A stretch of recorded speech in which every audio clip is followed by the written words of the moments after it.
What's good? It's your boy Jay, that's me. Let's dive into AEW Dynamite from May the 22nd, 2024. A disastrous show. This was the go-home show to this Sunday's Double or Nothing, and we will go over the preview and predictions for Double or Nothing. AEW continues to put out garbage television, and this show was no exception. There are only two good things on this show that occurred. So we kicked the show off with the first match of the night with Orange Cassidy and Will Ospreay. They were defeated by Roderick Strong and Trent Beretta. Didn't give one single fuck about this match at all. Wardlow came down at the end of this thing, and the Undisputed Kingdom, they beat the shit out of Will Ospreay. He got busted open. He got clocked with the belt. Don't really give a damn. This is a match that should take place on Collision. Why is this being on pay-per-view? Why? Moving on. So, Matthew and Nicholas Jackson, they're standing backstage with security. The Young Bucks have decided to ban Darby Allin from the building. They want to leave. They want to have the safest locker room in the business. So, lame-ass Sanjay Dutt comes into play. And he commends the Young Bucks for taking care of the problems. The Young Bucks said they took care of 2/3 of their problem with Lance Archer. And Satnam Singh will destroy the American Dragon. Sanjay Dutt tells them to make sure the money is in the envelope. Who gives a shit? Fuck this. Moving on. So, the Bang Bang Gang, they show up. So, Jay White comes out. He gets on the mic. Jay White says that the Bang Bang Gang is the best three-man team in the business. Jay White knows what they want, and the Bang Bang Gang poses for the crowd. So Jay White's confused about how to say Pac's name. Jay White says Pac has made 3 big mistakes when it comes to the Bang Bang Gang. Is strolling down the corridors when he should go the other way. Instead, he looked at them with that face. Mistake number 2 was when they were handling business in the ring a few weeks ago, and an ugly bastard stuck his ugly nose where it didn't belong. His big mistake of all was begging them to make him carry. They gave him what he asked for. So then Pac, he appears on the Titantron. So Pac says they warmed him up a bit. He's not even mad. He did provoke them. 3-on-1 isn't fair. So then the lights go out, and the Lucha Bros, they show up. So they did their thing, and they clear the ring. So Pac gets on the mic and says Double Nothing. They want a match for the Trios Unified Tag Team Championships. Okay, cool, I guess. Not really all that important. Again, poor Jay White. Moving on. So it was a triple threat number 1 contenders match for the FTW Championship, featuring Tatsuyori Shibata, Hook, and Brian Keith. So it was a double win, double submission. So Hook, he hit the red rum, and then Shibata locked in the ankle lock, and that's when Keith tapped out. Who gives a shit? So post-match, I forgot to mention Chris Jericho was on commentary. So post-match, Jericho gets on the mic. He acts goofy. Chris Jericho says he wanted a little camera time. So Jericho says 2 winners on a double submission makes his job a little bit harder, but saved his life. Jericho says he's proud of them for picking up so much from the learning tree, and being a part of the Jericho Vortex. Chris Jericho says he's just getting started. He'll leave Las Vegas as a champion. He's not losing to anyone ever. And then Jericho says, cornerly, thanks, guys. So then it's going to be a triple threat at Double or Nothing. Oh, boy. More triple threats. Moving on. So there is a vignette for Mercedes Moné versus Willow Nightingale. That's all they got. They weren't even on the show. They got this little vignette, a little video package for their match. That was it. Moving on. So Tanosuke Takeshita, he defeated Matt Sydal via a forearm shot for the 1-2-3. Post-match, Tanosuke Takeshita, he beat down Matt Sydal some more. He gave him a German suplex. And then Jon Moxley comes out, and then he clocks Takeshita with the microphone, and he says that he'll see him at Double or Nothing, that being Jon Moxley. And this is going to be a title eliminator match. I have no idea why. Why is this even on the card? This makes no fucking sense. This actually should just take place at Forbidden Door. Why not do that? Makes zero sense. Moving on. So the Young Bucks, they're back again. They continue to hand out flyers with Darby Allin's image. So they tell everyone they're banning him from the building. So Swerve casually comes up, and he wrinkles up one of the flyers. He says his match is next. So Swerve defeats Nick Wayne. He wins via the house call for the 1-2-3. Post-match, the rest of the Patriarch, they attack Swerve. He fights off Luchasaurus, Killswitch, he fights him off. Then Christian Cage, he runs through the backstage area. He gets into a whip. He tries to dip out, but his vehicle's stuck. It's blocked in by Prince Nana, who returned, which was great. And so Swerve then beat the shit out of Christian Cage. He plants him with a DDT on top of the roof. Nana hands Swerve a steel chair.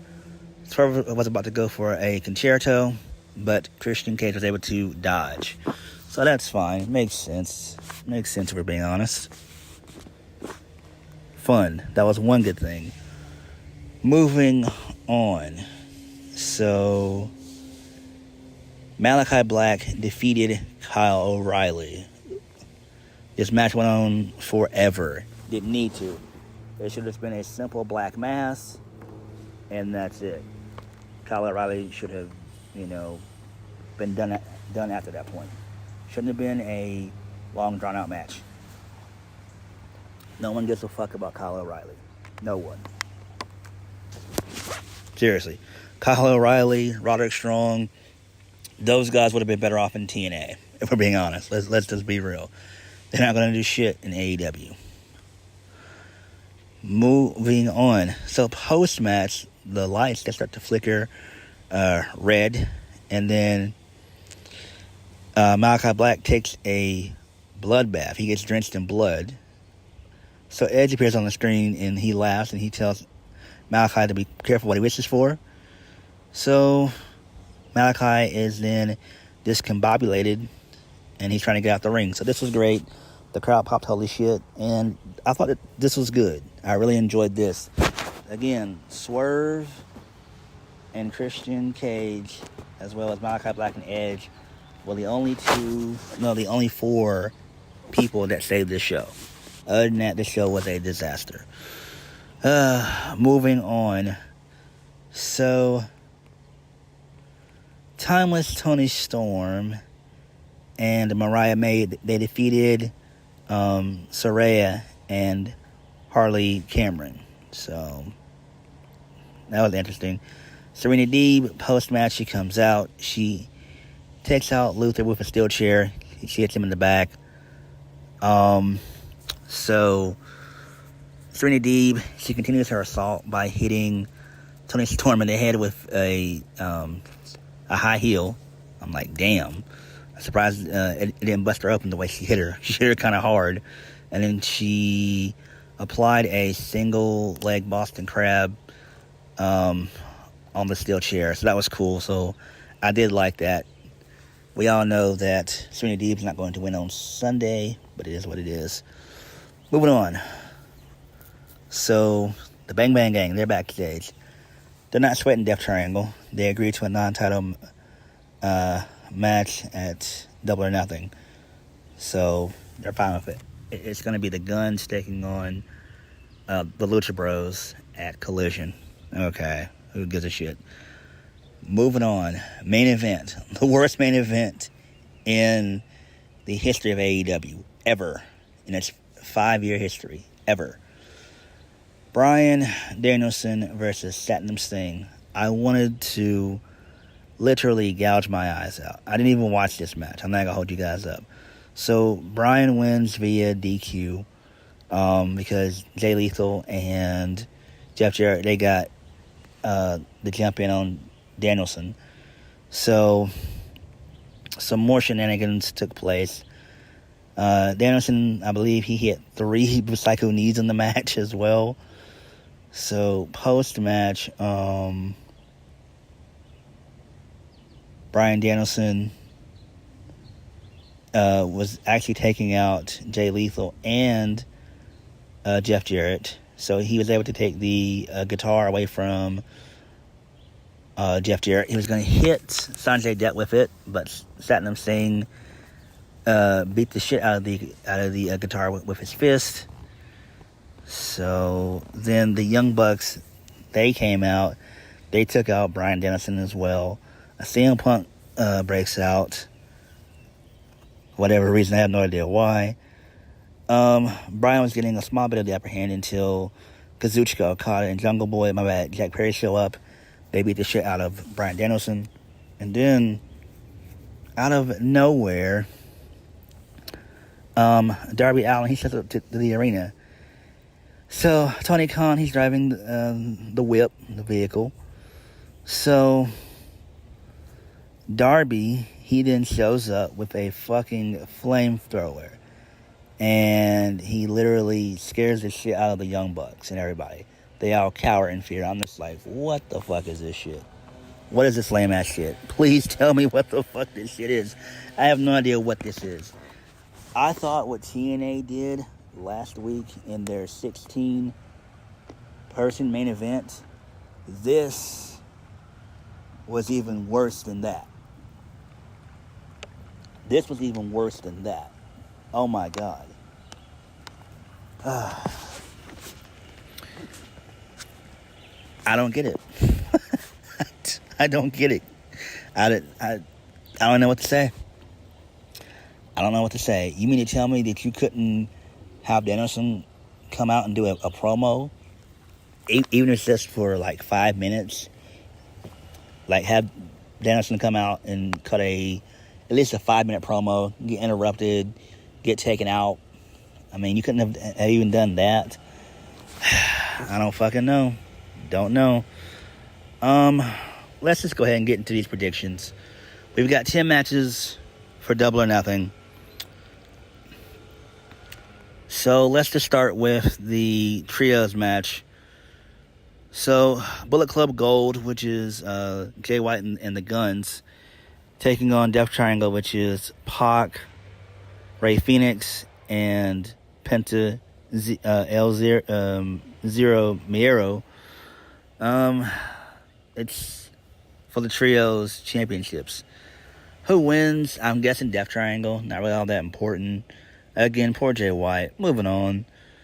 Orange Cassidy versus Trent Beretta. This should actually just be on Rampage, if we're being honest. I'm going to go with Trent Beretta. Don't even give a fuck about this. Moving on. Jon Moxley versus Tanahashi Takeshita. It's an eliminator match for the IWGP World Heavyweight Championship. I'm guessing Takeshita is going to win. Again, this is a waste of time. This shouldn't even be on the card. This should just be saved strictly for Forbidden Door. You mean to tell me you can't tell another maybe 3.5 weeks of story? Because I'm pretty sure Forbidden Door is going to take place in the middle of June. I'm pretty sure it is. It always does. Moving on. A match that I'm looking forward to. One of the matches I'm looking forward to. And that is Edge versus Malakai Black. Barbed wire steel cage. This should be a feud that lasts up until Wembley. Who wins this? I want to say Edge wins. And then Malakai gets his revenge. Or you could just do Malakai win and Edge get his revenge next time, and then you have Malakai Black officially go over and win the feud. So I'm gonna go with I'm gonna go with Malakai on this one, because Malakai actually needs this. He needs this. He needs to be established. Moving on. Triple threat. FTW rules for the FTW Championship. Chris Jericho, Chris Jericho, Hook, and Tatsuya Shibata. My guess is Chris Jericho is still going to retain. Hook needs to get out of AEW quick, fast, in a hurry. I'm ready for Hook to go to NXT. Let's just be honest. Moving on. Willow Nightingale versus Mercedes Moné for the TBS Championship. I'm going to go with Mercedes Moné winning. It actually does make sense. So, I mean, why wouldn't she win? But again, I still think that Mercedes should actually be where Serena Deeb is at. So it should be Toni Storm versus Mercedes Moné. That's just how it should be. But they're probably going to go Toni Storm and Mariah May, probably at Double or Nothing. I mean, probably at Wembley. I apologize for that. So yeah, Mercedes Moné is going to win that one. A match that really should just take place on Collision or even Rampage, but I would just say Collision. Well, actually, no, let's just say Dynamite. Will Ospreay versus Roderick Strong for the AEW International Championship. Will Ospreay. It's a fucking no-brainer. Oh my god. Moving on. Swerve versus Christian Cage. AEW World Championship. This is probably going to be the co-main event. I don't think that Swerve is going to be main eventing Double or Nothing at all. I just don't. I don't see it. Swerve is going to retain. That's just common sense. And then the main event. The Elite, which is Jack Perry, the Young Bucks, and Kazuchika Okada versus Team AEW, Bryan Danielson, Darby Allin, and FTR, Anarchy in the Arena. I'm going to go with the Elite winning this one. Again, this is a feud that needs to carry AEW through the remainder of the year. This doesn't need to stop until probably, I want to say, either if they do another World's End in December or Full Gear, one of those two. Presumably more so Full Gear. So they need something to carry them through the next 6 months. And this could be it. So, yeah. But Dynamite was garbage, as per usual. I really enjoyed the angles that they had for Swerve and Christian, as well as Edge and Malakai Black. Those are the only two things that really saved the show for me. Other than that, this show was garbage. I'm going to go over the predictions one more time. So, Swerve is going to retain the AEW World Heavyweight Championship. The Elite will win the Anarchy in the Arena. Mercedes Moné will defeat Willow Nightingale and be the new TBS champion. Death Triangle, they will defeat Bullet Club Gold and become the new AEW Trios champions. Chris Jericho will retain the FTW championship. Trent Beretta will defeat Orange Cassidy. Tenosuke Takeshita will defeat Jon Moxley. Malakai Black will defeat Edge in the barbed wire steel cage match. Thomas Toni Storm will defeat Serena Deeb for the AEW Women's Championship. And Will Ospreay will defeat Roderick Strong for the AEW International Championship. But what did you guys think of AEW? Let me know. Like, comment, subscribe. Peace.